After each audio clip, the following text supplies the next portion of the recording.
Pemirsa, pihak kepolisian telah mengerahkan sejumlah pengamanan yang berjaga di sekitar gedung Mahkamah Konstitusi untuk mengawal proses pengajuan permohonan perkara perselisihan hasil pemilihan umum atau PHPU Pilpres 2024 di Mahkamah Konstitusi. Mahkamah Konstitusi diketahui telah membuka layanan pengajuan permohonan perkara perselisihan hasil pemilihan umum atau PHPU pada Kamis 21 Maret 2024. Terlihat ada sejumlah antisipasi keamanan yang dikerahkan oleh Polri, seperti adanya kendaraan taktis dari Korps Brimob Polri yang terparkir tepat di depan gedung Mahkamah Konstitusi, dan juga Polri mengerahkan personel bersenjata yang berjaga di depan gerbang MK. Kabag Pengamanan Mahkamah Konstitusi Kombes Pol Mantiri John Dwi Arya mengatakan, pengamanan ini akan terus dilakukan selama penerimaan pengajuan permohonan perkara perselisihan hasil pemilihan umum 2024 di Mahkamah Konstitusi. Kita melaksanakan pengamanan di Mahkamah Konstitusi ini berkaitan dengan PHPU, perselisihan hasil pemilu, yang sudah dibuka pendaftaran sejak tanggal 20 Maret. Setelah pengumuman KPU, kami di MK ini sudah mempersiapkan pengamanan dengan melibatkan kurang lebih 165 personil. Pengamanan sesuai kami koordinasi dengan satuan kewilayahan, terutama Polres Jakarta Pusat dan juga Polda Metro Jaya yang sudah mensurvei keadaan di Mahkamah Konstitusi. Titik-titik yang menjadi sasaran pengawalan kami yaitu di pintu masuk, depan dan belakang. Kemudian sekitaran Mahkamah Konstitusi, di samping kanan gedung utama ada Kementerian Perhubungan dan sebelah samping kiri ada Radio Republik Indonesia. Berdasarkan Undang-Undang Nomor 24 Tahun 2003 tentang Mahkamah Konstitusi dan merujuk pada Pasal 74 Undang-Undang Nomor 24 Tahun 2003, permohonan sengketa pemilu hanya dapat diajukan dalam jangka waktu paling lambat 3 kali 24 jam sejak KPU mengumumkan penetapan hasil pemilu secara nasional. Hingga saat ini gugatan yang sudah masuk ke Mahkamah Konstitusi ada dari kubu 01 Anies Mohaimin melalui tim hukum nasionalnya yang diajukan pada Kamis 21 Maret 2024. Gugatan yang dilayangkan salah satunya yaitu mengenai persoalan tindak kecurangan atau pelanggaran konstitusi dari salah satu paslon. Dan rencananya pihak dari pasangan Capres dan Cawapres nomor urut 03 Ganjar Mahfud akan menyambangi Mahkamah Konstitusi untuk mengajukan gugatan hasil perolehan suara Pilpres 2024 pada Sabtu 23 Maret 2024. Dari Jakarta, Ica Tanasya, Rizky Firmansyah melaporkan untuk Polri TV. Memantapkan kesiapan mudik balik Lebaran jalur penyeberangan, Kakor Lantas dan stakeholder pererat sinergitas dengan menggelar rapat koordinasi angkutan Lebaran 2024.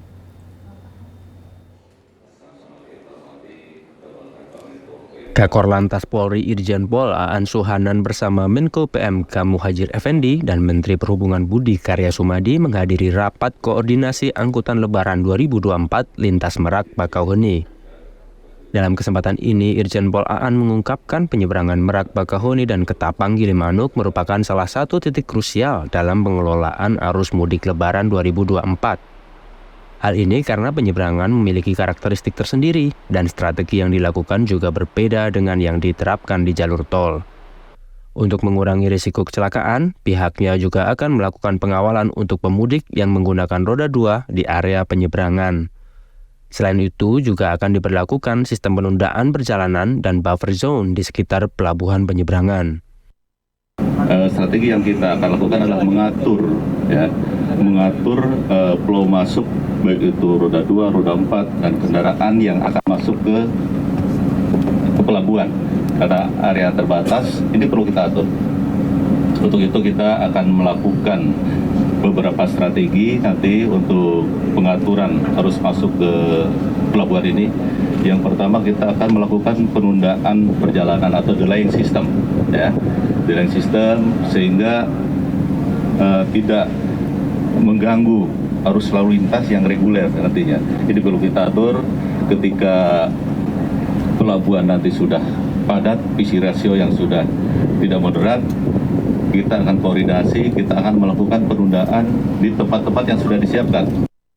Sementara itu, Menteri Perhubungan Budi Karya Sumadi mengatakan jumlah pemudik pada tahun 2024 diprediksi akan meningkat signifikan hingga mencapai 50% jika dibandingkan tahun sebelumnya. Menurutnya, puncak arus mudik akan terjadi mulai H-4 hingga H-2 Lebaran.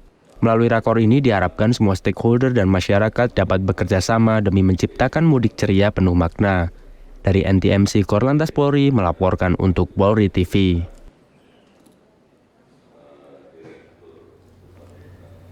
Kita ke informasi berikutnya, Bareskrim Polri menetapkan 5 tersangka kasus dugaan TPPO dengan modus kerja di Jerman.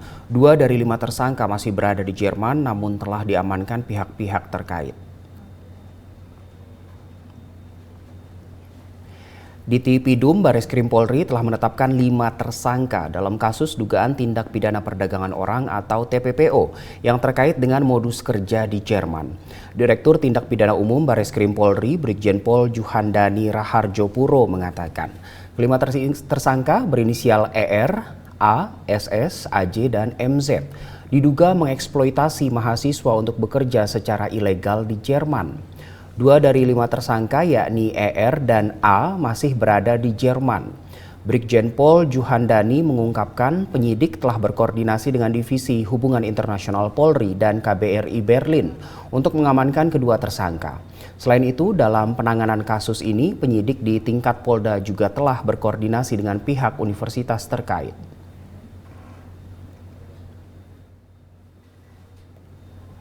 Divisi Humas Polri menggelar konferensi pers tentang pengungkapan tindak pidana perdagangan orang di Jerman. Saat ini Polri telah menetapkan 5 orang sebagai tersangka dan berikut keterangan Karopenmas Divisi Humas Polri Brigjen Pol Trunoyudo Wisnu Andiko.